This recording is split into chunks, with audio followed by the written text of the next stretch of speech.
Want to be in the picture too? Yeah. Mamas. But we're back! Kim, where have we been? Yeah.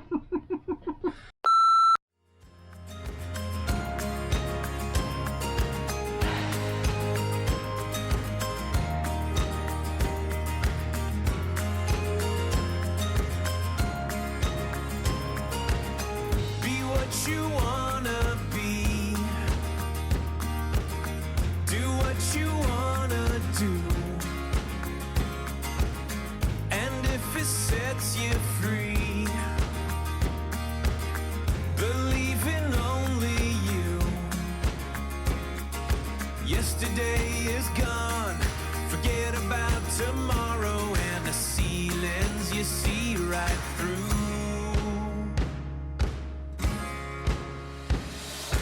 Find the moment and make it.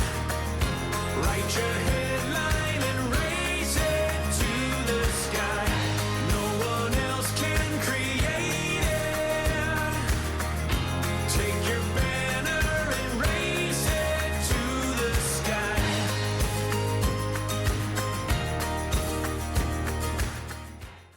So we're still alive, that's good. The boatyard didn't eat us. And we're that's still on good. the boat. We're still on the boat, that's good.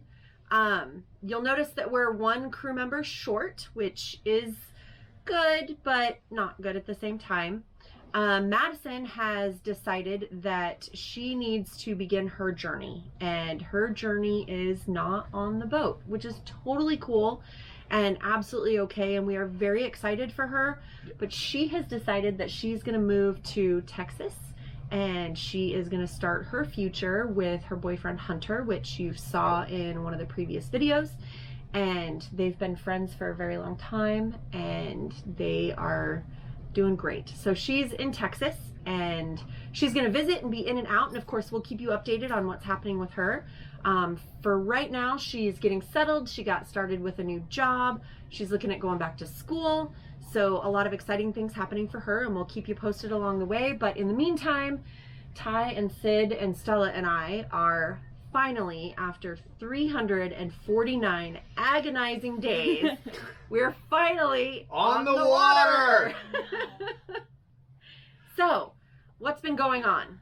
Well, in the next few videos, we'll show you all the progress that we made on the boat, all of the projects that we finished up, maybe the projects that we didn't finish before we got on the boat, and just give you a rundown with all of that, and you'll be able to see our process with what has been happening, and some of the challenges that have come up, which have been There've been a lot. So we didn't stop documenting. We just stopped producing video because it was all hands on deck to get out of the yard. So we continued to film and do everything up to the point of editing video and putting them out so that we could see you guys now and let you know that we are still here and we're still going, but we needed a bit of a break. We need to gather some footage so that we can get a bit of a breather. Well, and quite frankly, get our wits about us, because a lot of things happened that just slowed us down and challenged us. Yeah. Sid almost decided that she didn't want to go sailing anymore, but then she decided that she was going to stay. The boatyard was hard on everyone, and when they say that yard time is hard time, it's no joke. It's no shit. It's no joke. It is, and if being in the yard for a few days or a week, okay. But when 1 month turns into 2, turns into 6, turns into 11. If you've ever seen the movie, and this is going to date me just a little bit, but if you've ever seen the movie Money Pit, if you haven't, it's a great movie. It's with it doesn't matter. Tom Hanks look movie. it up. Anyway, look it's it great. up. The Money Pit. The standard answer in that movie is 2 weeks. How long is it going to take? 2 weeks. 2 weeks. We kept saying 2 weeks for about 6 months. 6 months. I'm like, what's our timeline? 2 weeks. A week and a half goes by. What's our timeline? 2 weeks. I'm like, hey, it's been 3 months. What's our timeline? In fairness, that's not true. We did go like 3 or 4 months and we kept saying 2 weeks. And then we're like, the standard answer became 3 or 4 weeks. So we had like a more realistic, unrealistic expectation. And then finally we got to the point at the end that we said, you know what? we could continue to say 3 or 4 weeks or 2 weeks or 1 week for forever. Ever. Because the boat's never going to be done, guys. It's never going to be done. So we made sure that everything that had to be done on the hard and on the hard only got done. So we didn't get to finish everything that we wanted to do before we got on the water, which I don't think in the beginning we really thought we were going to finish everything, but I think we thought we were going to get more done than we did. We really did. And in boatyard time and boat life and COVID time, everything happens on a different timeline.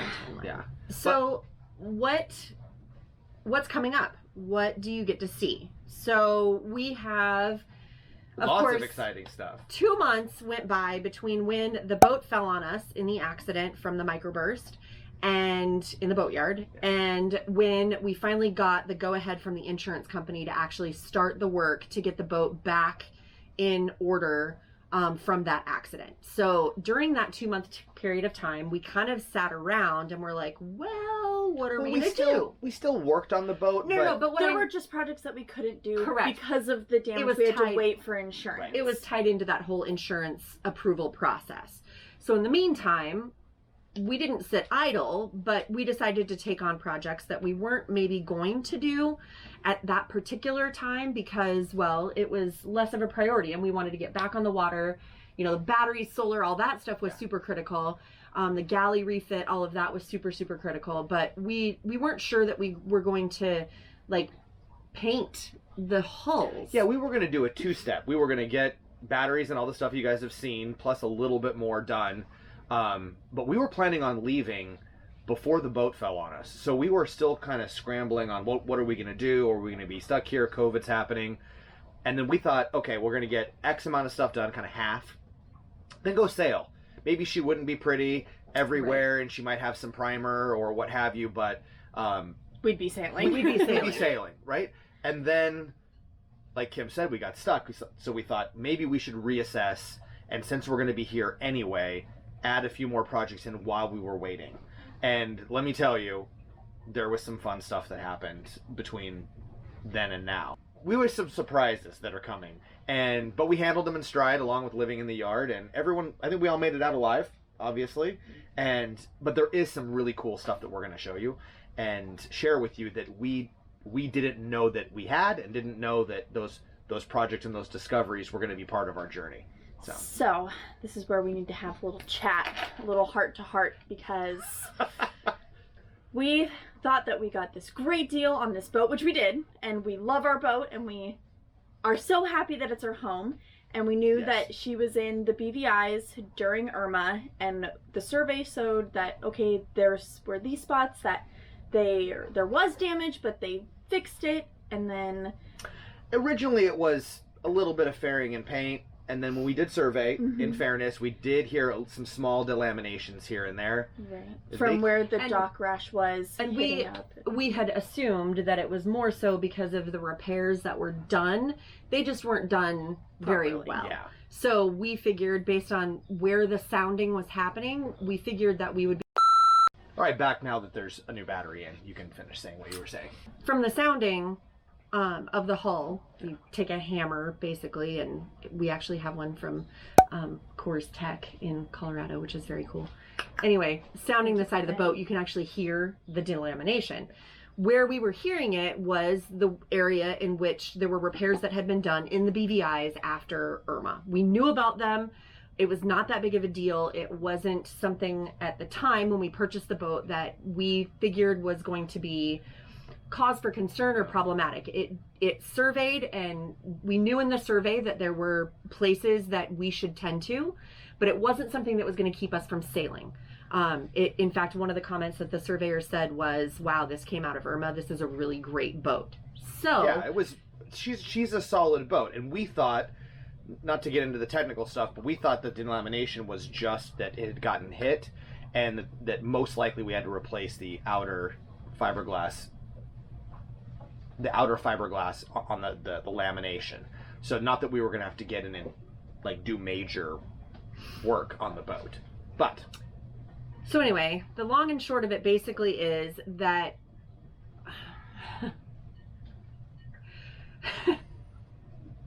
we got into some of these repairs and there were just holes in the boat.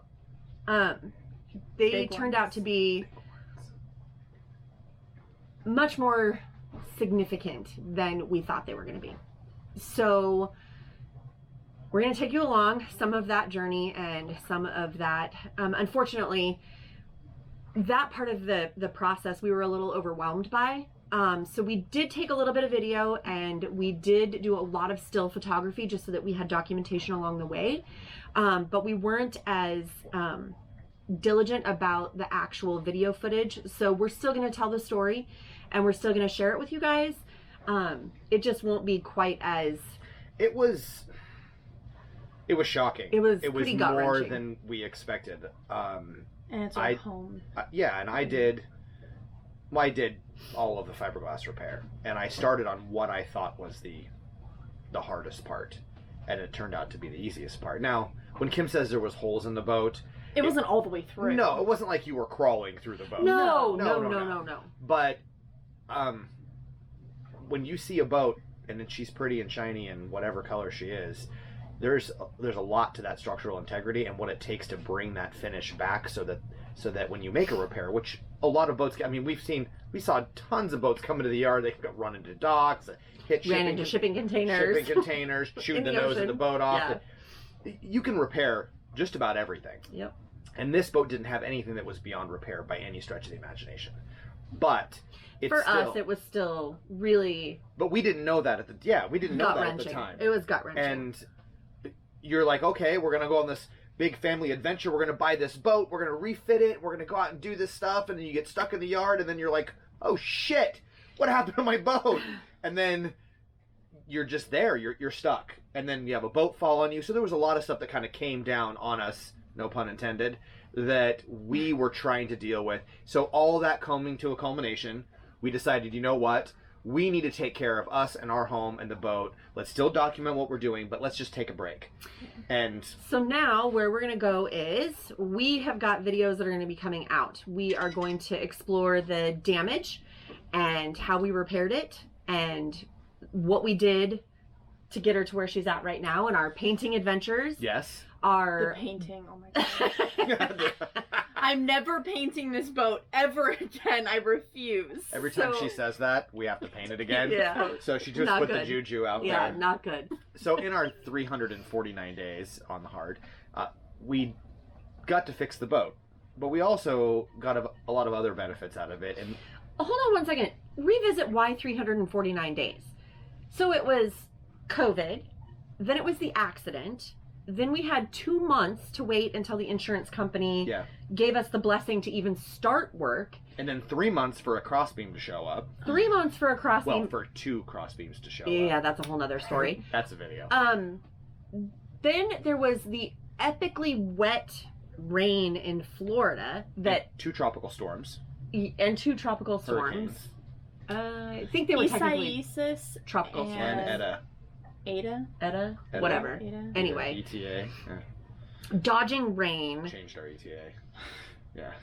The, the wind that would just be relentless and would not give us the opportunity to get out of the slip safely after all of this work and hardship. Not being able to meet tide schedules because when the wind was calm and the weather was calm and the ability to get out of the slip, we It can was- only leave at high tide because there is literally 5 inches, 2.5 inches on either side of the boat It's like to 3 get fingers. out. And it was like either after hours or on the weekend when they're not open. Yeah, that So was challenging. just okay. 349 days of challenges gets us to the ability to Meet some great friends. Captain Ron, which you guys did see in our Learning to Sail, has become a very, very dear friend of ours. In fact, we're going to be buddy boating as far as we can go together, which will include the Bahamas and who knows where. maybe crossing the After that. Atlantic. Maybe. I don't know. Yeah, We we'll have see. to make it to the Bahamas. Yeah. We have to learn how to actually sail our And boat make it to Fort Lauderdale so that we can then sail to Yes, the Bahamas. yeah. So, before we can even do any Yeah. of that. So, to be continued on that. And who else did we meet? Oh, we got to meet the Parlay crew with Parlay Revival. They're another channel. If you don't follow them, please do Please so. do. They have the same boat that we do. really, really super guys from New Zealand and Australia and Argentina and Spain. Yes. And so they're a really, really great group of folks, and we've spent a lot of time having a lot of fun. Christmas and sailing and bowling and just having a really, really good time with them. And so it's been, I think we got more out of 2020 than it took from us. It just was a long road. But at least we documented it and we get to share it. Yes. So it's coming. And I know we were gone. We're sorry. But we're back! But we're back. And better than ever. And we have a ton of stuff that we're going to share with you. So I know we're kind of jumping ahead, and we're here now, and we're telling you what happened, and we're going to take you back a few episodes so that you can catch up, and eventually we'll be not completely real time, but pretty close. Just enough not real time that Sid can get a break every now and then. I don't have to be editing video all day, the time. every day. Well, and the whole point was to have adventures. So maybe we can sneak some adventures in there along the way. Like, I don't know, learning how to sail. It's just one of those things. And we are going to the Bahamas. I know we didn't make it for Thanksgiving, and we didn't make it for for Christmas. And we won't be there for New Year's. Yeah. But maybe for Maddie's birthday. Yeah, you never know, which is in February. So Not to the Bahamas by February. yeah. I don't think we're going. For those of you who have already subscribed, thank you very much. For those of you who are just getting hooked in, please subscribe, click the bell. I don't know where Sid's going to put it. Probably here. Yeah. For those that have been contacting us and waiting, hey, where are you? We're here. Say something. Say, hey, glad to see that you're back, so that we know that we probably should still be doing this. If you have questions about some of the things that you've already seen, or some things that maybe you haven't seen that you're worried about, concerned about, excited about, leave a comment below. We'll make sure we get back to you guys. And anything else? If you're feeling extra generous, we do have a Patreon page that we are reworking, so it'll be structured with benefits? I don't know. Prizes, whatever, if you want to say. We have that, and it'll be linked down below as well. And then I think that's all the fun stuff, like subscribe, follow, share. Everything's linked down below. Everything. So thank you guys so much for being patient. Yes. Thank you everybody for sticking with us. And to those of you that have subscribed and followed us along, even though we haven't been making videos, thanks to you as well. So everybody, we're starting again. And here we go. Giddy up, Edward. So I think that's is there anything that you want to re-say again?